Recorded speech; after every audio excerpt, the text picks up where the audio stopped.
Hello everyone, स्वागत है आपका एक बार फिर से निमीज नॉलेज पॉइंट पर। तो आज हम लोग भारत का भूगोल जो इंडियन जियोग्राफी की हमने सीरीज स्टार्ट करी है, इसमें एमसीक्यूज हम लोग डिस्कस कर रहे हैं। तो इसके 2 सेट में करवा चुकी हूँ। आज मैं थर्ड जो है वो इसका सेट स्टार्ट करने जा रही हूँ। बहुत ही कम वीडियोस में अपलोड कर पाती हूँ, इसके लिए माफ़ करिएगा, लेकिन ये वीडियोस आपके लिए बहुत इंपॉर्टेंट रहेंगी आपके एग्ज़ाम के लिए, तो आप इनको ज़रूर देखिए। आप लोग अगर चैनल को सब्सक्राइब कर लेते हैं तो जब भी मैं वीडियो अपलोड करूंगी आपको खुद ब खुद ही नोटिफिकेशन जो है वो मिल जाएगी। तो इसलिए आप चैनल को सब्सक्राइब ज़रूर करें। तो टाइम वेस्ट नहीं करते, स्टार्ट करते हैं। चैनल को सब्सक्राइब करना है, वीडियो को लाइक करना है और जितना हो सके अपने फ्रेंड्स के साथ जो भी टेट की तैयारी या फिर कमीशन, आर्ट्स कमीशन की तैयारी कर रहे हैं, वहाँ तक इन वीडियोज़ को आप ज़रूर शेयर करिए। ठीक है, तो स्टार्ट करते हैं। फर्स्ट क्वेश्चन है, अधिकतम राज्यों के साथ सीमा स्पर्श करने वाले राज्य का क्या नाम है? उत्तर प्रदेश, मध्य प्रदेश, मेघालय और बिहार। इनमें से कौन सा राज्य है जो सबसे ज्यादा राज्यों के साथ जो है वो सीमा बनाता है? तो वो है हमारा उत्तर प्रदेश। कौन कौन से राज्य के साथ ये सीमा बनाता है तो वो भी हम एक बार देख लेते हैं। तो देखिए, उत्तर प्रदेश के साथ कौन कौन सा राज्य बॉर्डर शेयर करता है? तो वो है, सबसे पहला है बिहार, झारखंड, उसके बाद छत्तीसगढ़, मध्य प्रदेश, हरियाणा, इसके अलावा है राजस्थान,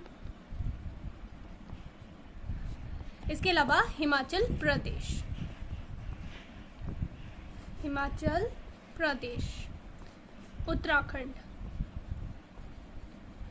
ठीक है, इसके अलावा एक यूनियन टेरिटरी भी इसके साथ बॉर्डर शेयर करती है और वो है दिल्ली।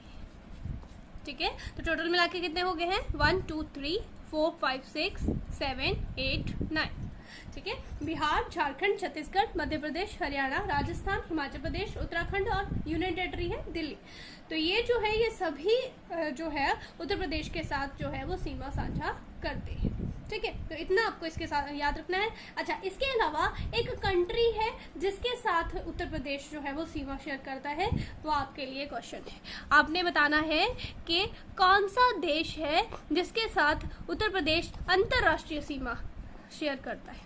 अंतरराष्ट्रीय सीमा जो है वो शेयर करता है। ठीक है, तो आपने कमेंट बॉक्स में जो है वो इस क्वेश्चन का आंसर फटाफट से कमेंट करके बताना है कि हमारा उत्तर प्रदेश किस देश के साथ अंतरराष्ट्रीय सीमा जो है वो बनाता है।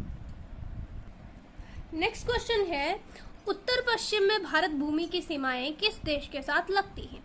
उत्तर पश्चिम पूछा है। देखिए, यहाँ पे फर्स्ट ऑप्शन है श्रीलंका। श्रीलंका यहाँ है दक्षिण में। उसके बाद है पाकिस्तान, पाकिस्तान यहाँ पर है। उसके बाद दिया है म्यांमार और बांग्लादेश। तो देखिए, म्यांमार भी पूर्व में पड़ता है भारत के, बांग्लादेश भी पूर्व में पड़ता है। ये दोनों ऑप्शन कट हो जाएंगे क्योंकि उत्तर पश्चिम पूछा है। श्रीलंका कट हो जाएगा क्योंकि ये कहाँ पर है, ये तो हमारे दक्षिण में है। ये मैंने मैप आपको पहले भी करवाया हुआ है जियोग्राफी का। ठीक है, हमने पहले भी एक बार ये डिस्कस किए हुए हैं। तो देखिए, उत्तर पश्चिम में पड़ रहा है पाकिस्तान। उत्तर पश्चिम में इन ऑप्शंस में से अगर हम देखें तो कौन पड़ रहा है?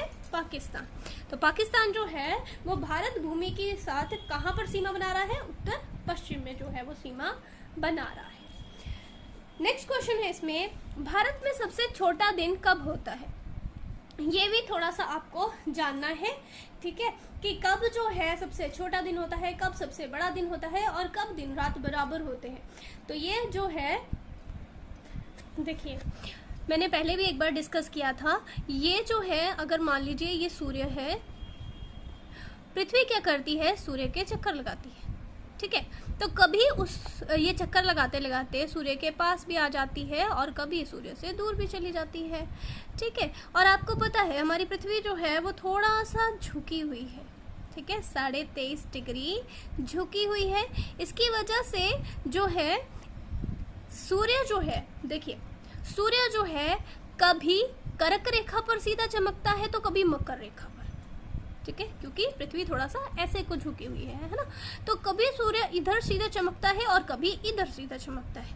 ठीक ठीक है, कभी कर्क रेखा पर सीधा पड़ रहा है तो कभी मकर रेखा पर सीधा पड़ रहा है, ठीक है। उसकी वजह से जो है ये दिन रात जो है ये छोटे बड़े होते रहते हैं, ठीक है ना। पृथ्वी जो है वो सूर्य के चक्कर लगाती है, जिसकी वजह से ये दिन रात जो है ये छोटे बड़े होते हैं। मौसम में जो परिवर्तन आता है और ये दिन का जो समय है, कभी दिन बड़े होते हैं कभी छोटे होते हैं, तो वो सारा जो है वो पृथ्वी जो है वो सूर्य के क्या करती है, परिक्रमण करती है।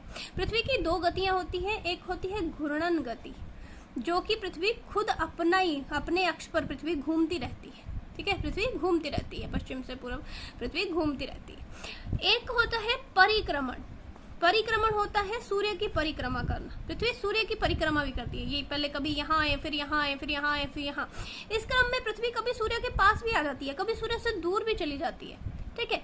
तो इस क्रम में क्या होता है, कभी जो है वो सूरज हमारा कर्क रेखा पर सीधा चमकता है, ठीक है, और कभी जो है वो सूर्य हमारा मकर रेखा पर सीधा चमकता है, ठीक है। उसकी वजह से ये होता है। तो आपने याद रखना है, भारत में सबसे छोटा दिन हमसे पूछा गया है ना, वो 22 दिसंबर को होगा। क्यों? क्योंकि 22 दिसंबर को जो है उत्तरी गोलार्ध में सबसे छोटा दिन होता है, क्योंकि उस समय हमारा सूरज मकर रेखा पर सीधा चमक रहा होता है, ठीक है।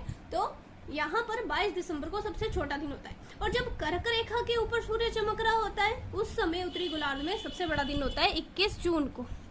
21 जून को जो है वो कर्क रेखा पर सूर्य चमकता है, ठीक है। उस समय जो है वो उत्तरायण होता है सूर्य, तो इस समय जो है कर्क रेखा पर सूर्य पड़ रहा होता है, जिसकी वजह से 21 जून को उत्तरी गोलार्ध में सबसे बड़ा दिन होता है। तो भारत में भी ऑब्वियसली उस दिन सबसे बड़ा दिन होगा 21 जून को। अच्छा, दिन रात कब बराबर होते हैं? जब सूर्य भूमध्य रेखा पर सीधा चमकता है। जब सूर्य भूमध्य रेखा पर सीधा चमकता है उस समय जो है दिन और रात बराबर होते हैं। तो ये स्थिति भी 2 बार आती है साल में, वो है 21 मार्च और 23 सितंबर। 21 मार्च और 23 सितंबर, ठीक है। साल में 2 बार ऐसा होता है जब सूर्य सीधा भूमध्य रेखा पर चमक रहा होता है, तो उत्तरी गोलार्ध और दक्षिणी गोलार्ध दोनों में ही क्या होता है, दिन रात बराबर होते हैं। तो ऐसी स्थिति 21 मार्च और 23 सितंबर को आती है। तो आपने याद रखना है, उत्तरी गोलार्ध का सबसे बड़ा दिन 21 जून, सबसे छोटा दिन 22 दिसंबर।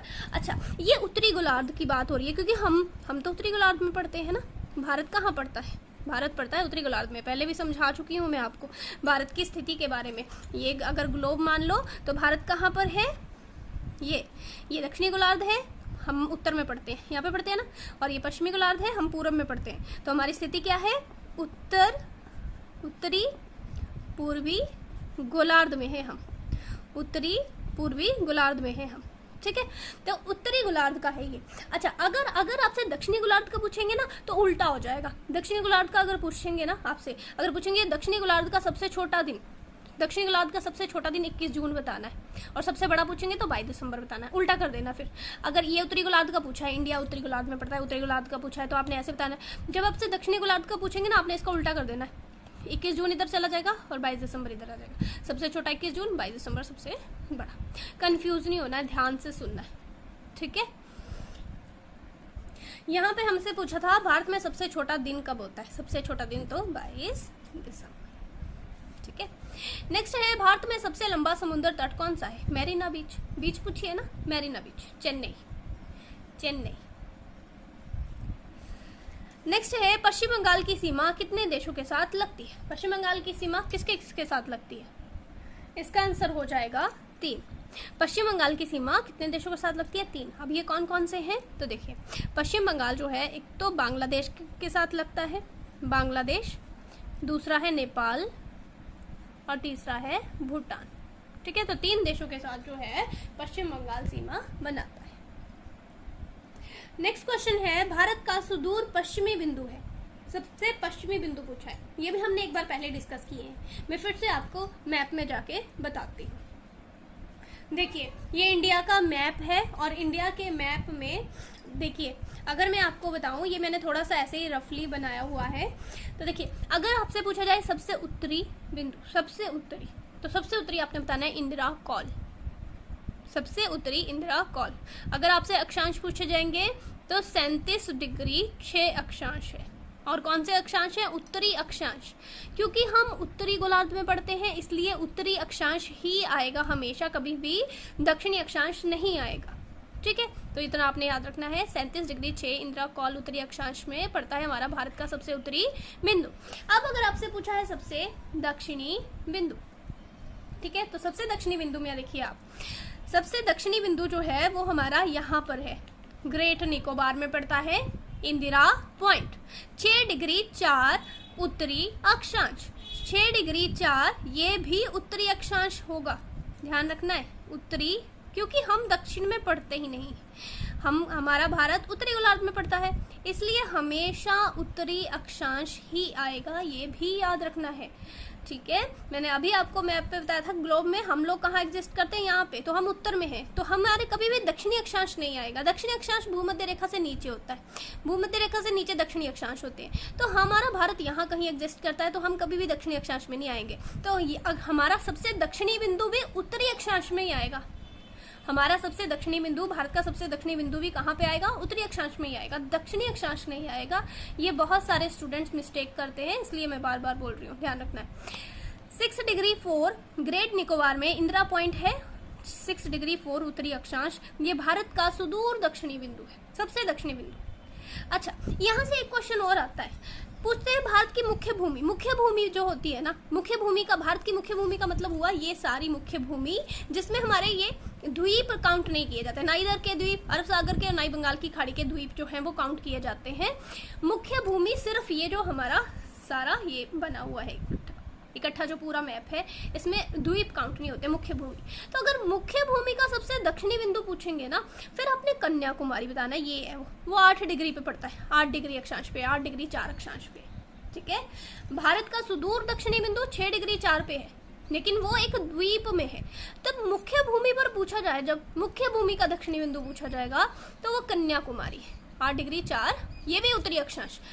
मिस्टेक नहीं होनी चाहिए, उत्तरी अक्षांश और दक्षिणी अक्षांश में आपने कंफ्यूज नहीं होना। दक्षिणी अक्षांश कभी भी इंडिया में नहीं आएगा, क्यों? क्योंकि इंडिया भूमध्य रेखा से ऊपर पड़ता है, हमारा भारत भूमध्य रेखा से नीचे नहीं है, तो इसलिए हमेशा उत्तरी अक्षांश आएगा, ये ध्यान रखना है। ठीक है, तो कन्याकुमारी भारत का मुख्य भूमि का सबसे दक्षिणी बिंदु है। अच्छा, उसके बाद आ जाओ सबसे पश्चिमी बिंदु। सबसे पश्चिमी बिंदु है सर क्रीक, इसको गोरमोता भी बोलते हैं। ये कितने, ये देशांतर पे होगा, ये देशांतर होगा ना, पश्चिम में ये देशांतर होते हैं, जो खड़ी लाइनें देशांतर होती हैं। ठीक है, तो देखिए अब ये आएगा देशांतर। अब हम किस देशांतर में पढ़ते हैं? हम पूर्वी देशांतर में। भारत कहाँ पड़ता है? बताया था मैंने आपको, ये देशांतर रेखा है 0 डिग्री वाली, इसके पूर्व में हम पढ़ते हैं, तो हमेशा पूर्वी देशांतर। पश्चिमी बिंदु पूछा है ना, तो भी पूर्वी देशांतर बताना है। पश्चिमी बिंदु पूछा है तो भी पूर्वी देशांतर, क्योंकि हम पश्चिमी देशांतर में पढ़ते नहीं। 0 डिग्री से इस तरफ वाला जो एरिया है, ये वाला 0 डिग्री से इस तरफ वाला, ये पश्चिमी देशांतर है। हम पश्चिमी देशांतर में नहीं पढ़ते, हमारा इंडिया इधर पूर्वी देशांतर में पड़ता है, इसलिए हमेशा पूर्वी देशांतर बताने हैं। तो भारत का सबसे पश्चिमी बिंदु सर क्रीक गोरमोता है, जो कि 68 डिग्री 7 पूर्वी देशांतर पर स्थित है। वैसे ही सबसे पूर्वी बिंदु पूछेंगे तो किबिथु या फिर ब्लैंक पॉइंट लिखा होता है। ठीक है, ये सबसे पूर्वी बिंदु है, 97 डिग्री 25 पूर्वी देशांतर, ये सबसे पूर्वी बिंदु है, भारत का सबसे पूर्वी बिंदु। तो अब हम अपने क्वेश्चन की तरफ चलते हैं, ये मैंने आपको बता दिया है, आप याद रख सकते हो। उत्तर से दक्षिण जो है भारत का विस्तार 3214 किलोमीटर है। पश्चिम से पूर्व जो है भारत का विस्तार जो है वो 2933 किलोमीटर है, ये याद रख सकते हो। इसके अलावा ये द्वीप वगैरह तो मैंने आपको पहले भी करवाए हैं, और इन फ्यूचर भी अगर यहाँ से कोई क्वेश्चन होगा तो हम फिर से डिस्कस कर लेंगे। ठीक है, तो देखिए हमारा क्वेश्चन था भारत का सुदूर पश्चिमी बिंदु पूछा था। तो देखिए ये तो सारा सेम ही है, ये तो सब में सेम है, हमने सिर्फ यहाँ पे देखना है ध्यान से, और स्टेट देखनी है। तो स्टेट आपने याद रखना है गुजरात में है, तो राजस्थान तो दोनों साइड से कट हो गया, ये गुजरात में है। ठीक है, अब पश्चिमी देशांतर होगा कि पूर्वी देशांतर, तो मैंने आपको बताया हमारा जो भारत है वो पश्चिमी देशांतर में एग्जिस्ट ही नहीं करता है। ये पश्चिमी, ये मान लो 0 डिग्री देशांतर है, ये पश्चिमी देशांतर पड़ता है और ये पूर्वी देशांतर पड़ता है। हमारा इंडिया यहाँ है, हम पूर्वी देशांतर में पड़ते हैं, तो कभी भी हम पश्चिमी देशांतर में आ ही नहीं सकते, तो पश्चिमी देशांतर वाला भी खुद ब खुद ही कट हो जाता है। ठीक है, तो हम कहाँ पढ़ते हैं? ये है सी, 68 डिग्री 7 पूर्वी देशांतर गुजरात में भारत का सबसे पश्चिमी बिंदु है। ठीक है, आपको याद रखना है। नेक्स्ट क्वेश्चन है, कैलाश मानसरोवर की यात्रा पर जाने वाले तीर्थ यात्रियों को तिब्बत में प्रवेश करने के लिए किस दर्रे को पार करना पड़ता है? रोहतांग दर्रा, बनिहाल दर्रा, खारदुंगला या नाथुला? ठीक है, तो इसका जो सही आंसर होगा वो है नाथुला दर्रा, नाथुला दर्रा। इसके अलावा एक लिपुलेख दर्रा है उत्तराखंड में। देखिए नाथुला दर्रा कहाँ पर है? ये है सिक्किम में। मैंने पिछली वीडियो में भी इसका आंसर पूछा था, किसी ने इसका आंसर जो है वो कमेंट नहीं किया था। नाथुला दर्रा जो है वो सिक्किम में, ठीक है। इसके अलावा कैलाश मानसरोवर की यात्रा के लिए नाथुला दर्रा पार करना पड़ता है। इसके अलावा आपको कौन सा दर्रा पार करना पड़ता है? लिपुलेख दर्रा, जो कि उत्तराखंड में है। लिपुलेख दर्रा, लिपुलेख दर्रा। कैलाश मानसरोवर की यात्रा पर जाने के लिए तीर्थयात्रियों को क्या करना पड़ता है? तिब्बत में प्रवेश करने के लिए नाथुला दर्रा और लिपुलेख दर्रा, इन दोनों को पार करना पड़ता है, ठीक है। तो नाथुला दर्रा और लिपुलेख दर्रा, लिपुलेख दर्रा उत्तराखंड, ठीक है। तो ये दर्रा जो है या ये दर्रे जो है वो आपको पार करने पड़ते हैं। नेक्स्ट है, नागा, खासी और गारो पहाड़ियां स्थित हैं। तो मैंने आपको पूर्वोत्तर भारत की पहाड़ियां बताई हैं। हमने पूरा उसके ऊपर अलग से एक डिटेल वीडियो जो है वो मैंने करी हुई है, आप देख सकते हो उसको, नहीं तो मैं कमेंट जो है वहाँ पे डिस्क्रिप्शन में उसका लिंक डाल दूंगी, आप वहाँ से देख लेना, ठीक है। तो ये जो नागा, खासी, गारो पहाड़ियां हैं ये पूर्वोत्तर की पहाड़ियां हैं, पूर्वोत्तर की पहाड़ियों में है, पूर्वांचल में है ये, ठीक है। कहाँ पर है? पूर्वांचल में, ठीक है, जो हमारे पूर्वी राज्य हैं वहां पर पड़ती हैं। नागा पहाड़ियां नागालैंड में पड़ती हैं, और गारो, खासी, जयंतिया ये मैंने आपको कहाँ पढ़ाई थी? ये मैंने आपको पढ़ाई थी मेघालय में, ठीक है। तो ये पूर्वांचल की पहाड़ियां हैं। नेक्स्ट है, निम्न में से किसे सह्याद्री पर्वतमाला भी बोलते हैं? पश्चिमी घाट को, पश्चिमी घाट को हम लोग सह्याद्री भी बोलते हैं, ठीक है। नेक्स्ट है, सतलुज और काली नदियों के बीच स्थित हिमालय का भाग के नाम से भी जाना जाता है। तो उसको हम फटाफट से एक बार डिस्कस करते हैं। देखिए, नदियों के आधार पर हिमालय का विभाजन किसने किया है? सिडनी बुराड़ ने किया है, सिडनी बुराड़ ने किया है। तो आपने याद रखना है, सबसे पहला इसमें पड़ता है कश्मीर हिमालय या फिर पंजाब हिमालय। सिंधु और सतलुज नदी के बीच का जो हिस्सा है ना उसको बोलते हैं कश्मीर हिमालय या फिर पंजाब हिमालय, ठीक है। नेक्स्ट है कुमायूं हिमालय, सतलुज और काली नदी के बीच का पड़ता है कुमायूं हिमालय। यहाँ पर हमसे कौन सा पूछा गया है? सतलुज और काली नदियों के बीच में, तो कौन सा पड़ता है? कुमायूं हिमालय, ठीक है। उसके बाद है नेपाल हिमालय, काली नदी और तिस्ता नदी के बीच का जो हिमालय है उसको बोलते हैं नेपाल हिमालय। और उसके बाद पड़ता है असम हिमालय, तिस्ता और दिहांग नदी जो है इनके बीच का जो क्षेत्र है उसको बोलते हैं असम हिमालय। फिर से रिपीट कर रहे हैं, कश्मीर हिमालय या फिर पंजाब हिमालय सिंधु और सतलुज नदी के बीच का पार्ट है, कुमायूं हिमालय सतलुज और काली नदी के बीच में है, नेपाल हिमालय काली और तिस्ता नदी के बीच में है, असम हिमालय तिस्ता और दिहांग नदी के बीच में है। और ये किसने किया है इसको ऐसे डिवाइड? हिमालय को इस तरह से डिवाइड किसने किया है नदियों के आधार पर? सिडनी बुराड़, ठीक है। तो ये थे हमारे आज के क्वेश्चन। अगर आपको वीडियो अच्छी लगी है प्लीज प्लीज प्लीज वीडियो को लाइक करके जरूर जाना है।